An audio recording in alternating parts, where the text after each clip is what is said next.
나는 올해 70을 넘겼다. 세월이 흐른다는 건 참 묘하다. 젊을 땐 하루하루가 늘 바쁘고 무겁기만 했는데 이제는 하루가 길면서도 뒤돌아보면 금세 지나간 것처럼 느껴진다. 나이 들수록 가장 많이 떠오르는 건 이상하게도 내 부모님 얼굴이다. 어릴 땐 늘 곁에 계셨기에 소중함을 알지 못했다. 젊을 땐 그저 당연하게 거기에 계시는 줄만 알았다. 논밭에서 허리가 굽도록 일하시던 아버지. 계절이 바뀌어도 늘 검게 그을린 얼굴은 변함이 없었다. 손바닥은 늘 거칠었고 손등은 갈라져 피가 배어나오곤 했다.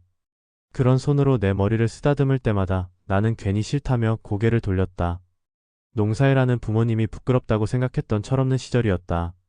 어머니는 새벽마다 밥을 지어놓고 장에 나가셨다. 장터에서 하루 종일 생선을 팔고 저녁 무렵 돌아오실 때면 손끝이 비린내에 절어 있었다. 그 손으로 내 얼굴을 쓰다듬으면 나는 투정을 부렸다. 냄새나 하면서. 그럴 때마다 어머니는 미소만 지으셨다. 지금 생각하면 그 미소는 참 애잔하고도 애틋한 미소였다. 그때 나는 알지 못했다.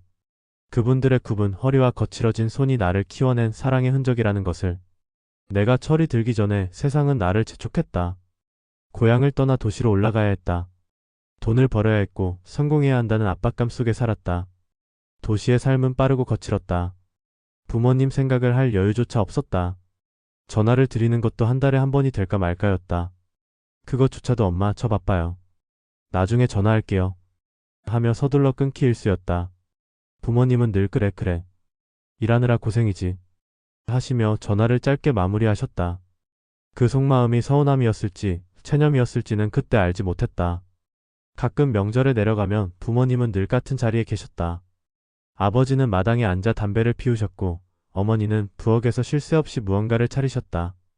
오랜만에 만난 부모님이었지만 나는 그저 형식적으로 인사만 하고 짐처럼 쌓인 부모님의 기대가 부담스러워 금세 도시로 돌아오곤 했다. 일 많으니까 올라가야 돼요. 핑계를 대며 그분들의 아쉬운 눈길을 애써 모른 척했다. 어머니가 아프셨을 때도 그랬다. 회사 일이 바쁘다는 이유로 가정을 챙겨야 한다는 이유로 고향에 내려가지 않았다. 병세가 깊어졌다는 소식을 들었을 때조차 조만간 내려가야지 하며 미뤘다. 하지만 조만간은 오지 않았다. 결국 나는 임종조차 지키지 못한 채 장례식장에서 어머니를 맞이해야 했다.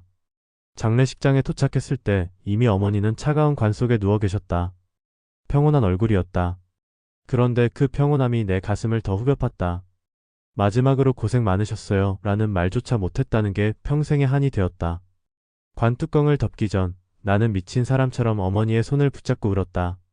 그러나 이미 굳어버린 손끝은 아무 대답도 해주지 않았다. 아버지도 몇 해 뒤 세상을 떠나셨다. 그때도 나는 마찬가지였다. 아버지가 위독하시다는 전화를 받았을 때 회사 회의가 있다는 이유로 바로 가지 못했다. 고향에 도착했을 땐 이미 늦은 뒤였다. 결국 나는 부모님의 마지막을 2번 다 놓쳤다. 장례식장에서 먼 친척이 내게 했던 말이 아직도 귓가에 남아있다. 그래도 살아계실 때 자주 찾아뵀어야지. 그 말이 나를 무너뜨렸다. 나는 그저 눈물만 흘리며 고개를 떨굴 뿐이었다. 세월이 흘러나도 나이가 들었다. 내 자식들이 바쁘다는 이유로 내 곁에 오지 않을 때 나는 깨달았다. 아, 내가 부모님께 했던 게 바로 이런 거구나. 내가 부모님께 소홀했던 지난날의 후회가 나이 들수록 더 크게 가슴을 파고든다. 젊었을 때 나는 돈이 전부라고 생각했다. 부모님께 돈만 드리면 그게 효도라고 믿었다. 하지만 부모님이 원하셨던 건 돈이 아니라 함께 밥 먹어주는 시간, 잠깐의 대화, 안부를 묻는 전화 한 통이었다. 이 단순한 진실을 나는 너무 늦게 알았다. 지금도 가끔 고향집이 그립다. 마당에 빨래가 펄럭이고 부엌에서 어머니가 바쁘게 음식을 차리던 모습. 저녁이면 논에서 돌아오시던 아버지의 굽은 뒷모습. 그 장면들이 불현듯 떠오르면 눈물이 핑 돈다. 이제는 돌아갈 수도 없고 만날 수도 없으니 기억 속에서만 살아나는 풍경이다. 나는 종종 부모님 산소에 찾아간다. 찹초 무성한 언덕에 앉아 술 한잔 올리고 속삭인다. 아버지, 어머니 제가 참 못난 자식이었죠. 그땐 몰랐어요. 조금만 더 곁에 있어드릴 걸, 조금만 더 웃어드릴 걸 너무 늦게 알아버렸네요. 그러면 바람이 불어 나뭇잎이 흔들린다. 나는 그 바람을 부모님의 대답이라 믿는다. 됐다, 괜찮다. 고생했다.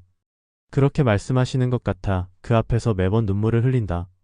이제 내 나이가 부모님이 세상을 떠나실 무렵과 비슷해졌다. 부모님이 그토록 보고 싶어 하시던 손주들, 내 자식들은 바쁘다며 내 곁에 잘 오지 않는다. 그럴 때마다 나는 가슴이 시리다. 내가 부모님께 했던 소홀함이 고스란히 되돌아오는 듯해서다. 나는 오늘도 혼잣말을 한다. 부모님, 조금만 더 기다려주세요. 제가 이제야 철이 들었어요. 너무 늦게 깨달아서 죄송합니다. 남은 세월 동안 아이들한테만은 제 마음 다해주며 살겠습니다. 그게 제가 들을 수 있는 유일한 속죄이자 효도일 것 같아요. 부모님께 못한 효도는 이제 돌이킬 수 없지만 그 그리움과 후회는 내 삶의 무게가 되어 매일같이 나를 일깨운다. 사람은 결국 사랑한 사람 곁에 있을 때가 가장 소중한 시간이었다는 걸 나는 너무 늦게 알았다. 나는 내 부모님께 못한 효도를 생각하며 내 자식만큼은 나와 다르길 바랐다. 내가 젊을 때 저지른 무심함, 후회, 미련 그 모든 걸 자식들에게는 물려주고 싶지 않았다. 나는 부모로서 다르게 살아야지. 최소한 내 아이들은 부모의 사랑과 정을 느끼며 살 수 있어야지. 그렇게 다짐하며 살았다. 큰아들은 그런 내 희망이었다. 머리가 좋았고 공부도 잘했다. 성적표를 받아올 때마다 나는 마음이 벅찼다. 얘는 크게 될 거야. 속으로 그렇게 되뇌며 아내와 함께 더 열심히 살았다. 대학까지 보내느라 집안 살림은 늘 빠듯했지만 우리는 허리가 휘도록 아끼고 또 아꼈다. 반찬은 초라했지만 아이만큼은 좋은 교육을 받아야 한다고 믿었다. 그렇게 키운 큰아들이 사회인이 되었다. 안정된 직장을 얻었고 부모로서 그보다 더 기쁠 수 없었다. 그런데 이상하게도 아들은 점점 우리 곁을 떠나갔다. 직장에 다닌다는 이유로 연락이 뜸해졌고 결혼을 하고 나서는 거의 발길을 끊었다. 처음 며느리가 집에 왔을 때를 지금도 기억한다. 우리는 나름대로 성심껏 맞이했다. 낯선 집, 낯선 사람들 사이에서 며느리가 불편할까 봐 서툴게나마 따뜻하게 대해주려 했다. 하지만 생각보다 쉽지 않았다. 며느리는 우리와 다른 세대였고 다른 삶의 방식을 가지고 있었다. 우리는 전통을 지켜야 한다고 믿었지만 며느리는 그것이 불필요한 형식이라고 생각했다. 며느라기 제사 음식은 좀 도와야지. 아내가 조심스럽게 말했을 때 며느리는 피곤하다는 듯 말했다. 요즘 누가 그렇게 다 해요? 간단하게 하면 되지 굳이 이렇게까지 할 필요가 있어요? 그 순간 아내의 얼굴이 굳어졌다. 나 역시 불편한 기색을 감추지 못했다. 하지만 젊은 사람들의 생각이 다르다고 한 번쯤은 이해할 수 있다고 애써 넘겼다. 그런데 그런 일이 한두 번이 아니었다. 명절 때마다, 가족 모임 때마다 사소한 일로 의견이 부딪혔다. 처음에는 작은 불만이었지만 그 불만이 쌓이고 쌓여 결국 큰 갈등으로 번졌다. 며느리는 자신이 존중받지 못한다고 느꼈고 우리는 며느리가 전통과 가족의 의미를 가볍게 여긴다고 생각했다. 결국 대화는 언쟁으로 변했고 언쟁은 서로의 마음을 닫아버렸다. 아들은 늘 며느리 편에 섰다. 아버지, 요즘 세상에 그런 거 다 구시대적이에요. 그냥 이해 좀 해주세요. 그 말이 내 가슴을 후벼 팠다. 구시대적이라니. 평생을 지켜온 삶의 방식이 우리 부모 세대가 물려주신 소중한 전통이 그렇게 쉽게 치부될 수 있는 것인가. 결국 우리는 멀어졌다. 명절에도 오지 않았고 생일에도 전화 한 통 없었다. 한때는 집안을 가득 채우던 웃음소리가 사라지고 텅 빈 거실에서 TV 소리만 메아리 쳤다. 그렇게 몇 년이 흘렀다. 밤이면 나는 술잔을 기울였다. 찬술 한 모금 삼킬 때마다 가슴이 쓰라렸다. 내가 부모님께 했던 그대로 내가 자식에게서 당하고 있구나. 업보라는 말이 떠올랐다. 내가 부모님께 소홀히 했던 그 무심함이 이제 똑같이 내 아들에게서 돌아오고 있었다. 그렇게 생각하면 서러움이 복받쳐 눈물이 절로 났다. 혼자 술상 앞에 앉아 흐느끼던 날이 한두 번이 아니었다. 하지만 그 와중에 의외의 위로가 있었다. 둘째였다. 늘 철없고 속만 썩이던 아이였다. 학교 성적도 시원치 않았고 하는 일마다 오래 버티지 못했다. 그 때문에 나는 둘째를 볼 때마다 답답하고 속이 상했다. 도대체 언제 철들래? 라는 말이 입버릇처럼 따라다녔다. 그런데 나이가 들면서 달라졌다. 경제적으로 넉넉하지는 않았지만 오히려 둘째가 부모 곁을 지켜주었다. 가끔 집에 들러 밥을 차려주기도 하고 아플 때 병원에 데려다 주기도 했다. 큰 기대조차 하지 않았던 아이가 오히려 가장 든든한 버팀목이 되어준 것이다. 어느 날은 내가 기침을 심하게 하자 둘째가 황급히 차를 몰고 병원으로 데려갔다. 대기실에 앉아 나를 걱정스럽게 바라보던 그 눈빛을 나는 잊을 수 없다. 아버지 힘드세요? 짧은 그 한마디가 그렇게 고마울 수가 없었다. 큰아들과의 단절이 남긴 상처를 둘째의 따뜻한 손길이 조금은 덮어주었다. 늘 부족하다 생각했던 아이가 늦게나마 효도를 시작한 것이다. 그 아이의 행동 하나하나가 내 마음을 녹였다.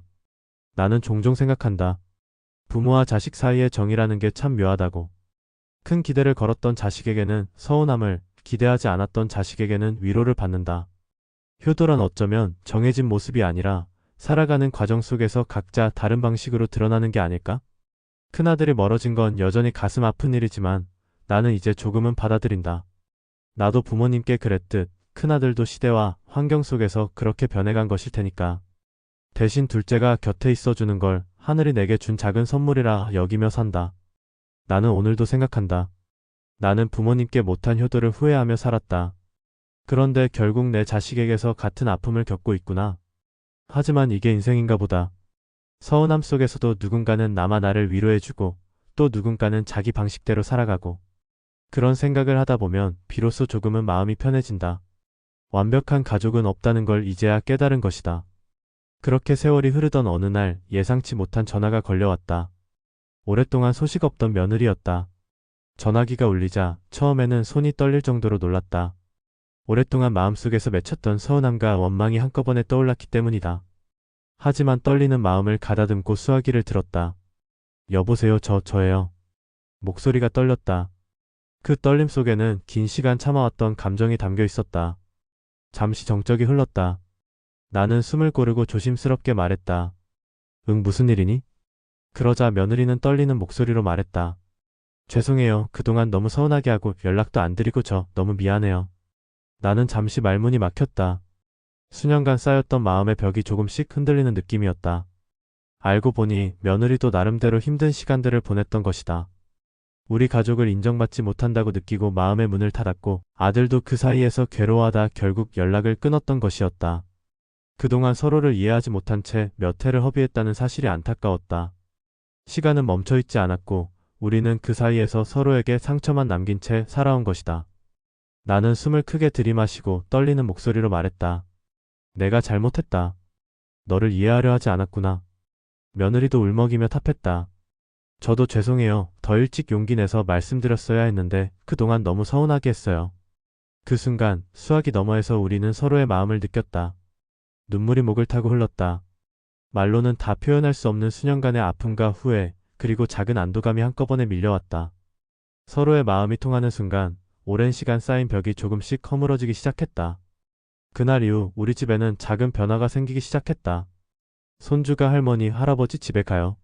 하며 신나게 달려오기 시작했고 그 손을 잡고 웃으며 놀아주는 모습이 집안을 가득 채웠다.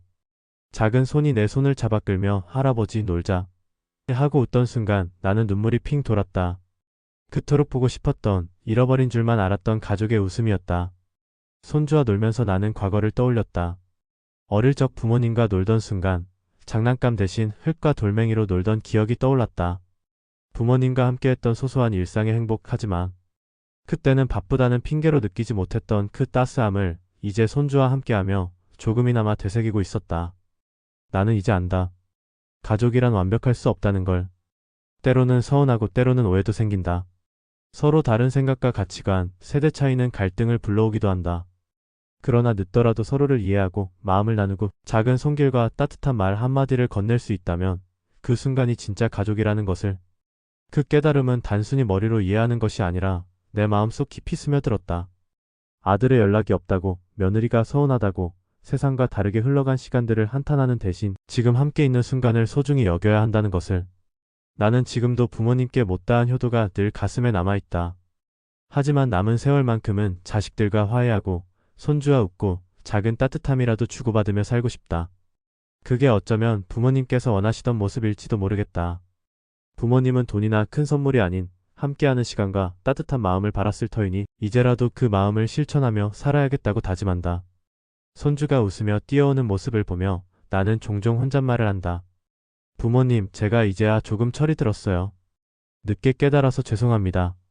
남은 시간 동안은 이 아이들과 따뜻하게 살아가겠습니다. 그리고 나는 오늘도 작은 손을 잡고 함께 웃는다. 손주가 내 손을 꼭 잡고 뛰어가는 그 순간 나는 알 수 있다. 가족의 가치는 먼 미래에 있는 게 아니라 바로 지금 이 순간 속에 있다는 것을. 이제는 후회만으로 시간을 보내지 않는다. 지난 세월의 아픔과 상처, 오해와 갈등, 그것들을 모두 품고 작은 화해와 사랑을 쌓아가는 게 남은 인생의 목표다. 눈에 보이는 행복만이 아니라 마음속 깊이 스며드는 이해와 사랑, 그걸 실천하며 살아가는 게 진짜 가족이다. 나는 오늘도 손주와 놀고 며느리와 담소를 나누며 마음속으로 부모님께 속삭인다. 부모님, 이제야 조금은 알 것 같아요. 사랑과 가족이란 이렇게 서로 마음을 나누는 거라는 걸 남은 세월 동안 그 마음으로 살아가겠습니다. 오늘 이야기 마음에 와닿으셨다면 좋아요와 구독 부탁드립니다. 앞으로도 감동적인 가족 이야기, 노후 사연을 함께 나눠요.